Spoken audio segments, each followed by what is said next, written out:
everyone, it's me, Julian Greystoke. Today I'm wearing my Scientist Solarian shirt, and I'm here to talk to you about one of my stories again. And while I worry a lot of the time that that sort of thing is going to bore you guys, especially since it's going to be quite a while before you actually get to read any of this, unless you beta read for me, I kind of hesitate to share what I'm doing too much because I feel like it will bore you all. But I figured I could do a little bit.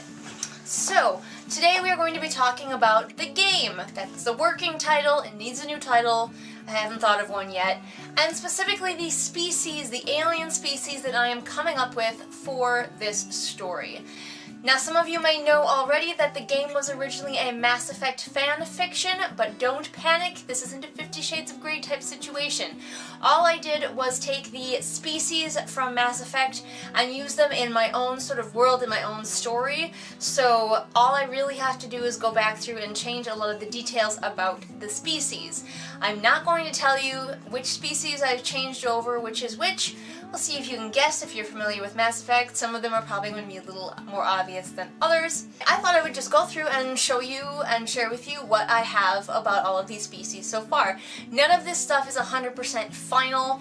The game is going to be ready for beta readers very soon, and so some of these things could change, but hey, let's just share it anyway. Real quick synopsis of the game before we get started with the aliens. The game is the story of Song, who is an intergalactic slave.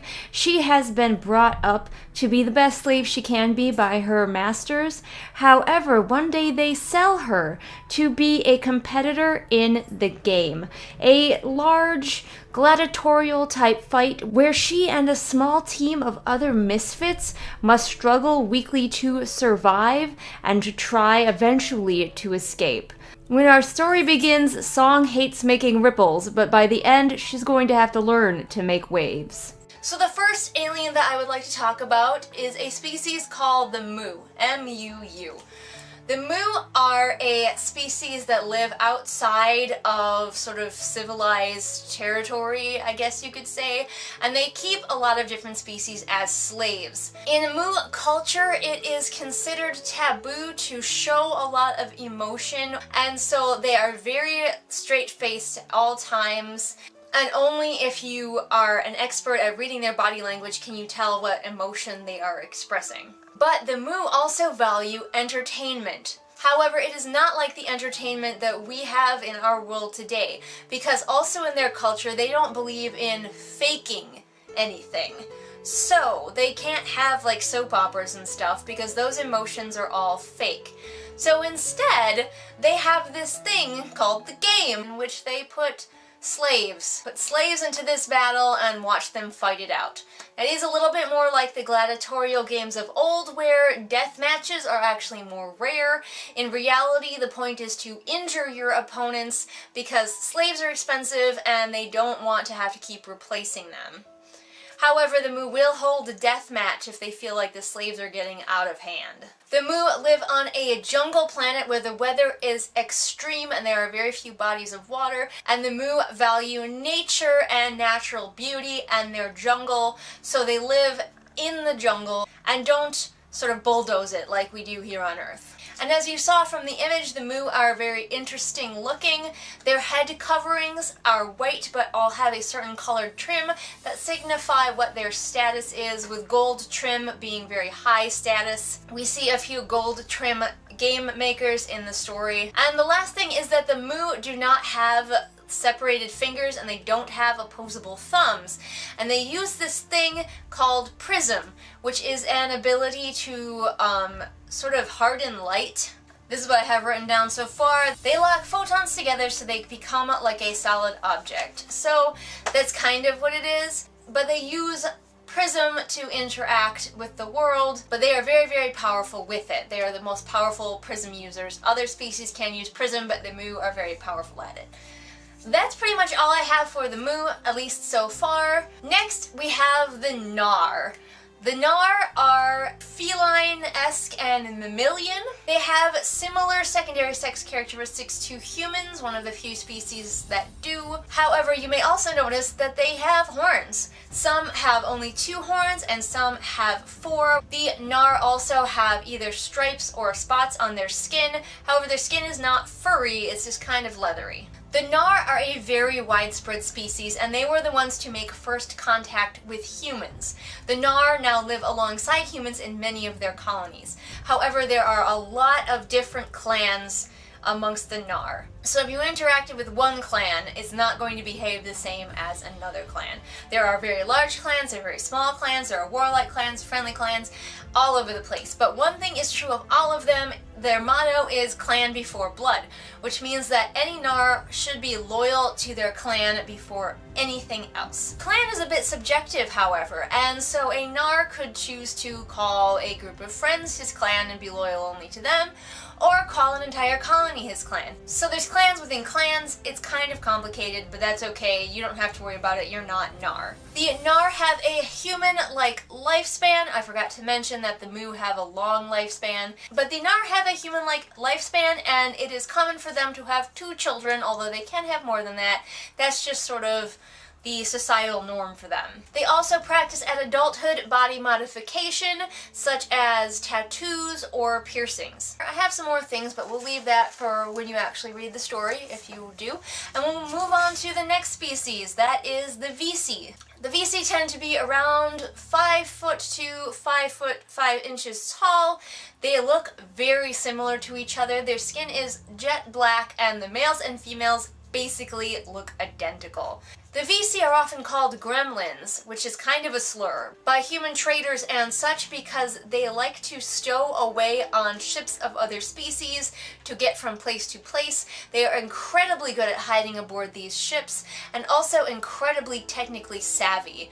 They are very good at modifying tech or creating tech. The Visi come from a water planet that has become highly overcrowded, and so they are more often seen traveling through space. They do have litters of children at a time, so part of their problem is that they reproduce a lot. And they are very commonly slaves outside of collective space.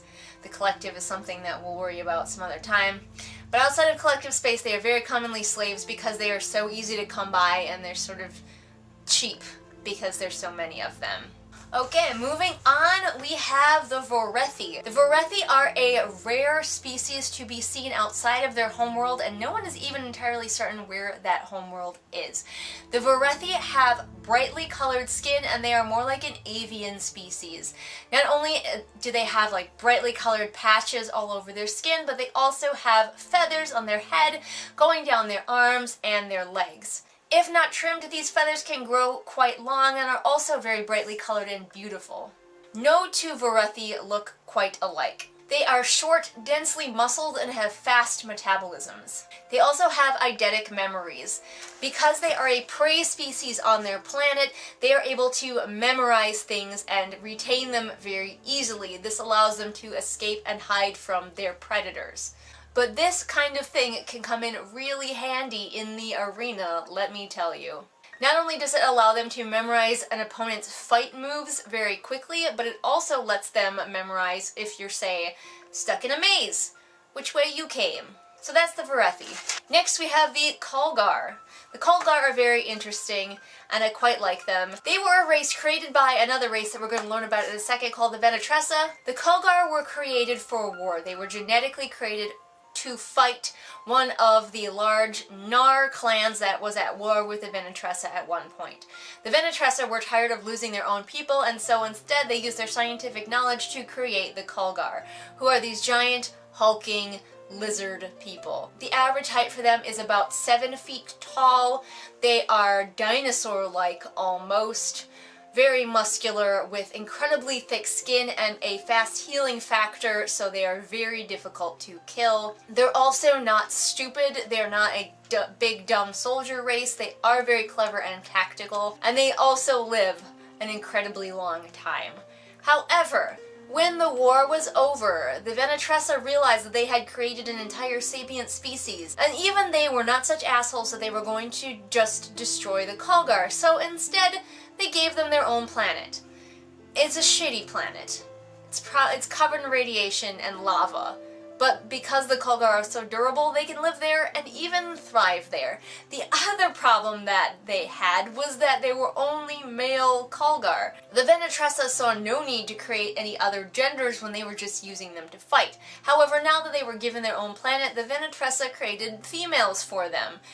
These females are very tiny and weak, which encouraged the Callgar to stay home on their nice new planet and not come causing trouble out in the galaxy, because someone has to stay home and protect their tiny, frail females.